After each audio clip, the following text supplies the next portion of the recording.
কারণ আমার বাবা সিংহাসনে বসেন, তিনি পৃথিবী শাসনের দায়িত্ব নেন। কি যে আনন্দের দিন ছিল সত্যি। ভাই, মাহমুদ ভাই। কিন্তু সেই আনন্দ আর রইল না যখন আমরা বাস্তবতার মুখোমুখি হলাম। বুঝতে পারলাম শাহজাদারা সৌভাগ্যবান হয় কথাটা মিথ্যা। আমাদের ভাগ্যে আছে হয় সিংহাসন, না হয় মৃত্যুর ফরমান।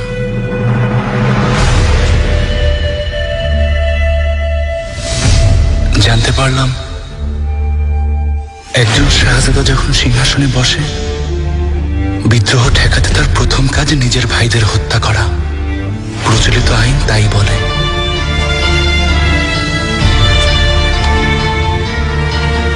তবে সেদিন আরো একটা ব্যাপার অনুভব করলাম।